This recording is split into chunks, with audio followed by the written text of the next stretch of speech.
Tornozelo. O tornozelo é uma articulação que, assim como eu falei lá no nosso encontro sobre mão, esse esqueleto ele tenta recriar, mas não é fiel, porque aqui no pé nós temos uma série de espaços que são compreendidos por ligamentos que fazem com que o nosso pé seja extremamente móvel. E quando nós falamos da articulação do tornozelo, algumas coisas são importantes a gente estar mapeando. Aqui na tíbia, o maléolo medial. Na fíbula, o maléolo lateral, que é o nosso vulgo tornozelo, né? Agora, é importante também entender os ossos que estão relacionados ao pé, como o calcâneo, que tem essa estrutura muito avantajada e que, reparem, por ser uma estrutura densa, ele pode receber peso aqui e não vai gerar nenhum tipo de problema. Eu falo isso porque muitas vezes a gente encontra na academia pessoas que não pisam com o calcanhar, ficam praticamente com todo o centro de massa desequilibrado para o antepé. Ou seja, nesses pequenos ossinhos das falanges, né, que são as extremidades dos ossos dos dedos dos pés, e a sobrecarga nessas estruturas, convenhamos, né, não é tão eficiente, não é tão bem distribuída como o osso do calcâneo. Se nós formos observar ainda, pensando no pé, um outro osso que eu gostaria de falar para tratar de tornozelo é o cuboide e o navicular. O cuboide, esse aqui mais lateral, que em forma de cubo, que fica ligeiramente à frente do maléolo lateral. E o navicular, que é esse osso que articula com a área do maléolo medial, que ele faz o processo de supinação e pronação do pé, né? O que seria o processo de inversão e de eversão dessa região do médio pé. Mas, como falei, nós vamos tratar de tornozelo. E o tornozelo nós temos que avaliar de maneira funcional, ou seja, qual é o movimento ou quais são os movimentos que o tornozelo faz. A gente tem a dorsiflexão, quando a gente leva a ponta do pé próximo do joelho, né, faz esse movimento para lá, e a plantiflexão. Esses dois movimentos são extremamente importantes para a nossa deambulação, para a nossa marcha, para a nossa caminhada, para a nossa corrida, para o trote. Então é importante nós entendermos como isso está se articulando na articulação do tornozelo, né? Como que está o grau de movimento? Ele tem uma boa dorsiflexão. Essa dorsiflexão ela é melhor encontrada no componente passivo, quando eu empurro, ou no componente ativo, quando ele usa a musculatura do tibial anterior para puxar. Na plantiflexão, a mesma situação. Ele consegue uma boa plantiflexão ou ele só consegue isso de maneira passiva, quando tem um avaliador, né, ou um terceiro fazendo força no processo da flexão plantar.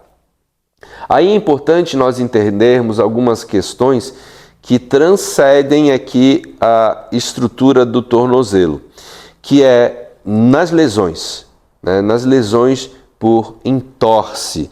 A entorse ela pode ser para fora, o que nós chamaríamos de entorse por inversão, o pé vai para fora. E aí, imaginem, né? Existe uma conexão entre a fíbula, através de ligamentos, e os ossos dos pés, né? O cuboide e o calcâneo.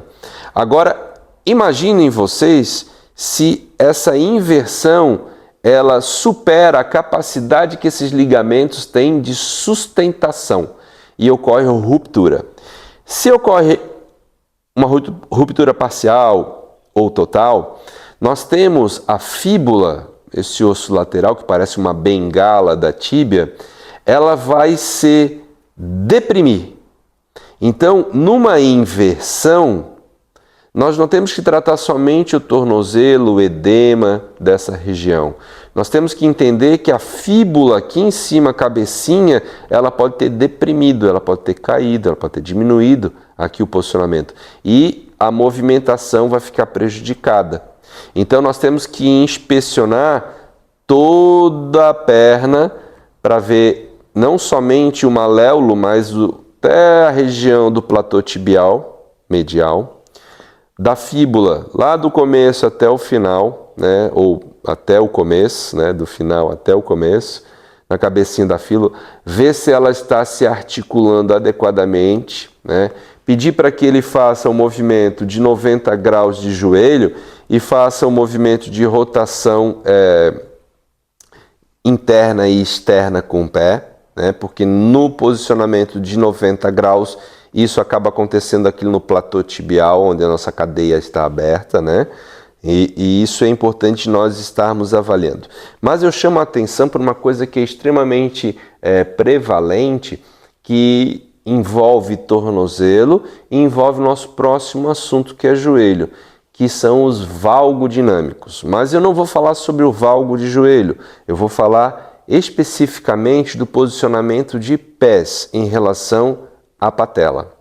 É comum a gente observar em pessoas que têm pouca dorsiflexão, pouca flexibilidade na região do tornozelo, pouca mobilidade na articulação, a gente ter uma abdução do pé, né? Então a ponta do pé fica abduzida, fica apontado para fora, e a gente tem uma tendência maior na pronação do pé, né, no desabar do arco plantar, inclusive muitas vezes aproximando o maléolo medial do solo. Isso faz com que o eixo axial, que esse eixo aqui da tíbia e da fíbula, sofram uma rotação interna. E aí muitas vezes começa o problema de dores de joelho, de dores de quadril, de dores de lombar, de dores no ombro, em função da não estabilidade adequada do posicionamento de pé em relação ao agachamento, em relação à passada, até mesmo na caminhada. Então, reparem, quando tratarem do tornozelo e do pé, como está a função dessas estruturas, como se comportam, como se movimentam através de uma caminhada, através de um trote, como se comporta o pé e o tornozelo em apoio bipodal, né, os dois pés no chão, com eles mais próximos, distantes de um punho cerrado, os maléolos, e de olhos fechados. Como está sendo essa descarga de pé? Existe inclusive um exame que a gente chama de podologia, né, que é o exame dos pés, através de baropodometria. Baro, pressão, podometria, medida do pé, né? Então, é a medida da pressão que o pé exerce sobre o solo. Nós sabemos que o retropé, que é a parte de trás do pé, que compreende aqui o calcâneo, ele tem que estar com grande parte da descarga de peso incidindo nele. Depois, na borda lateral e no bofe do pé, que seria essa região que eu estou aqui com os meus dedos no antepé. Então, essa é a distribuição perfeita. Só que a gente vê em pés, por exemplo, pé cavo, que é um pé com muito arco plantar. Muitas vezes um pé cavo, ele pode ser até funcional, né? Que ele consegue diminuir o arco durante a marcha, mas a gente tem aquele pé cavo que tem as estruturas da fáscia plantar extremamente rígidas e encurtadas. É aquele pé que não amortece impacto. Então esse impacto ele vai subir para as articulações e vai impactar desde a articulação de joelho até a articulação coxofemoral. Então é importante nós observarmos nesse sentido. A baropodometria, além de fazer a análise da descarga de peso através de fotocélulas, células de pressão, de pressão, né, de pressão barométrica, pressão de força mesmo, nós temos a estabilometria. A estabilometria é quando tu fica em pé e ele consegue colocar onde o teu centro de massa está se projetando. E a gente deveria ter o nosso centro de massa entre os nossos pés. O que aconteceria se, ao invés do meu calcâneo estar a maior parte da minha sobrecarga de pressão, estivesse na ponta dos meus pés? Eu teria o meu corpo levemente anteriorizado, meu centro de massa seria projetado para frente dos meus pés, o que faria a necessidade da minha lombar, da minha coluna, já ter uma compensação dessa curva acentuada de força na parte da frente do meu corpo.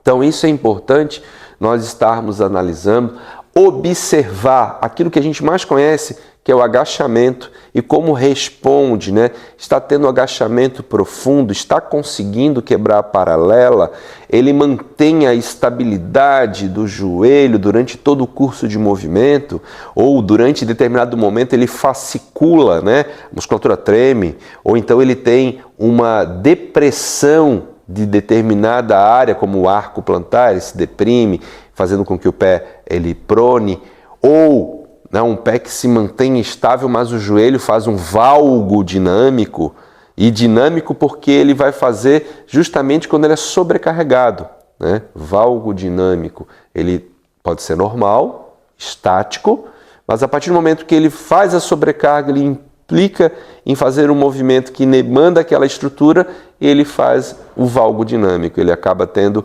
uma entrada do joelho, o que faz com que o ângulo Q do joelho aumente, e aí a sobrecarga passa a não ser bem assimilada. Então, é importante entender isso do tornozelo, e eu te encontro para o nosso último tema, que é a articulação do joelho.